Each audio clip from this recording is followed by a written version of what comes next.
Hello? Is this working? Oh, you can see me? Oh, great. You know, this is some pretty crazy magic, am I right? Well, anyways, I'm Queen Anna of Arendelle. Spoiler alert. And I'm just so excited to be talking to someone right now for the first time in forever. I haven't been this cooped up since the gates were shut. For the first time. But I've been looking for something to do, and I saw that my sister Elsa read to you, and I thought that would be really fun to do. So I was talking to Joan, yes, the painting, and we decided that a good book to read would be The Little Mermaid, because we thought the beach sounded like a really good place to go right now. But I guess mermaids live in the ocean, not in the beach.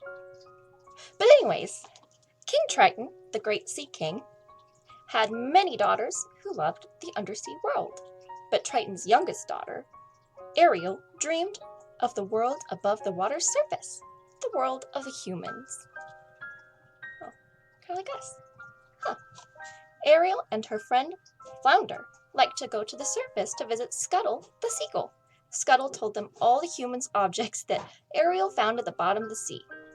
One day, Triton learned about Ariel's trips to the surface, and the Sea King grew angry, and he asked his friend Sebastian the Crab to keep an eye on Ariel. Let's see. There they are. They found a fork, I guess. That's pretty cool. A few days later, Ariel noticed a ship sailing away on the surface of the water. She quickly sailed towards it. Ariel, Ariel, please come back, cried Sebastian as him and Flounder swam after her. They are swimming towards a boat, it looks like. I wonder who's on the boat. What do you think?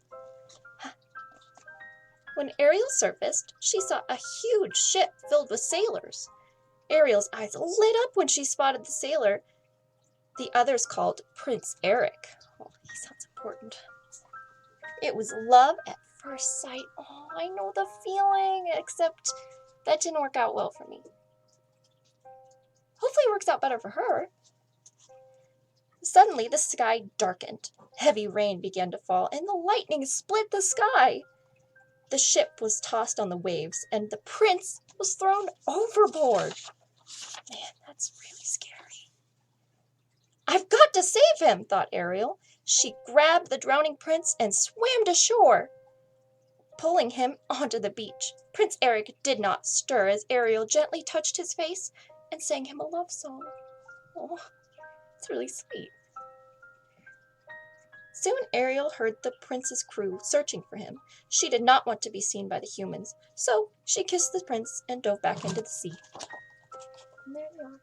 It's kind of cute, isn't it?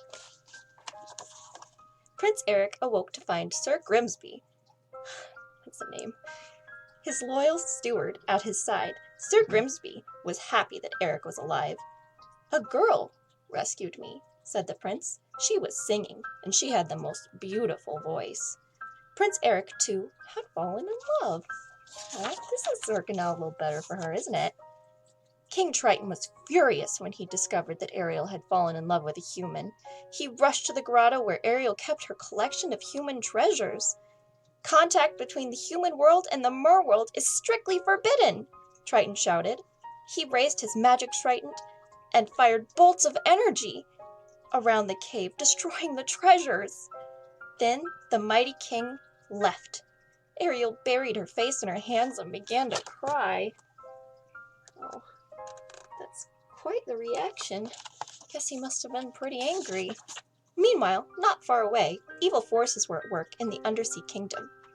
Ursula, the sea witch, who had tried once before to overthrow Triton, was looking for a way to take over. Through her crystal ball, she could see Ariel crying, and then an idea came over her.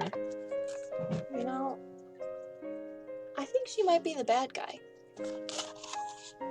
Ursula sent her slimy eel servants, Flotsam and Jetsam, some more names, to Ariel's grotto. They convinced Little Mermaid that Ursula could help her to get her beloved prince. Ariel was so upset that she ignored Sebastian's warnings and swam off with Flotsam and Jetsam to meet the Sea Witch. Doesn't sound like a very good idea. You know, stranger danger. You shouldn't talk to strangers. My dear, said the witch, here's the deal. I'll have a potion for you that turns you into a human for 3 days. But then the sun sets on the 3rd day. You've got to get dear old Princey to kiss you. If he doesn't, then you have to turn back into the mermaid, and you belong to me.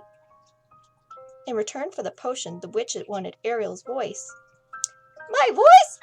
That's not how Ariel sounds, never mind. My voice? Asked Ariel. Without my voice, how can I? You'll still have your looks, your pretty face, said Ursula. Here they are. See, I wouldn't like that. That doesn't seem like a lot of fun. But just have to see what happens, I guess. When Ariel went in search of the prince, she was helped ashore by her friends. She tried to speak to them, but no sound came out because she traded her voice for the legs. That's right, yeah. You see, there she is with her legs. There.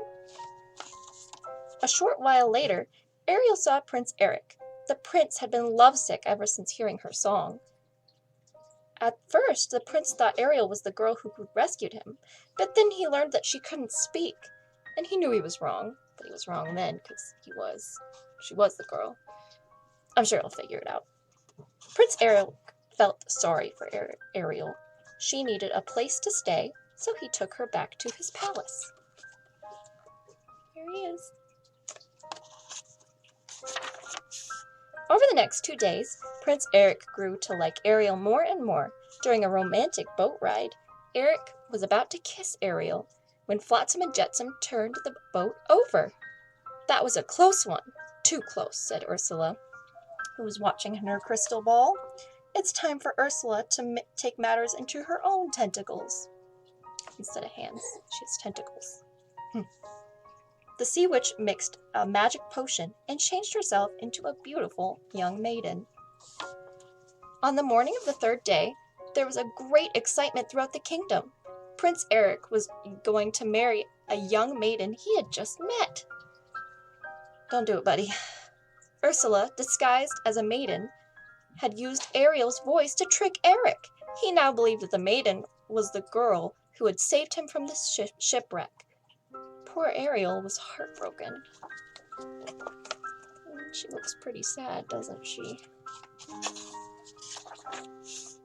The wedding ceremony was to take place on Prince Eric's new boat.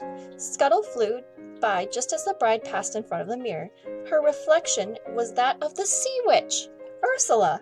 Scuttle rushed off to tell Ariel and the rest of his friends. Sebastian quickly formed a plan, and Flounder helped Ariel get back to Eric's ship. Scuttle arranged for some of his seagull friends to delay the wedding, and Sebastian hurried to find King Triton. Prince Eric and the maiden were about to be married when a flock of seagulls, led by Scuttle, swooped down on the bride. She screamed in the Sea Witch's voice. Scuttle knocked the seashell containing Ariel's voice from around the maiden's neck. The shell shattered, and Ariel's voice returned to her. Oh man, that's crazy. It was you this whole time, said Prince Eric. Oh, Eric, I wanted to tell you, said Ariel. The sun disappeared over the horizon just as they were about to kiss, and Ariel's 3 days were up. She changed back into a mermaid, and Ursula grabbed Ariel and dove off the ship. I wonder what's going to happen. I hope that Eric can save her. Thanks to Sebastian's warning, Triton was waiting for them at Ursula's lair.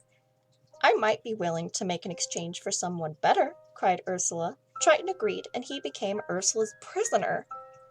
Oh man, she now had his magic Triton and control of the undersea kingdom. Oh wow. All of a sudden, a harpoon struck Ursula in the shoulder. Prince Eric had come to Ariel's rescue, and they swam together to the surface. Ursula followed close behind them, and she grew bigger and bigger with anger until she rose out of the water. Prince Eric swam to his ship and climbed on board. He grabbed the wheel and turned the ship towards Ursula. Just as the sea witch was about to fire a deadly bolt at Ariel from the Triton, the prince's ship slammed into Ursula, and the sea witch was destroyed. Now that the witch was gone, Triton was free, and he rose from the sea and saw Ariel watching Prince Eric, who was lying on the shore unconscious. "She really does love him, doesn't she?" asked the Sea King. Sebastian, who was nearby, nodded. "I'm going to miss her," Triton said, and then he raised his trident and shot a magical bolt at Ariel's tail. See? They beat her, and then he's going to do something to Ariel's tail. What do you think he's going to do? I don't know. We'll have to see, I guess. The little mermaid's tail disappeared, and once again she had legs. Ariel was now a human. Prince Eric awoke just in time to see his beloved Ariel running onto the shore. He kissed her, and they were married that day. After the wedding, Prince Eric and Ariel sailed off on their honeymoon and lived happily ever after. I do love a happy ending, don't you? Do you want to read it again? Oh, wait, no, we shouldn't do that. Well, thank you for sitting with me and listening to me tell my story. And, well, I hope you get to stay nice and cozy inside and get to spend lots of time with your family.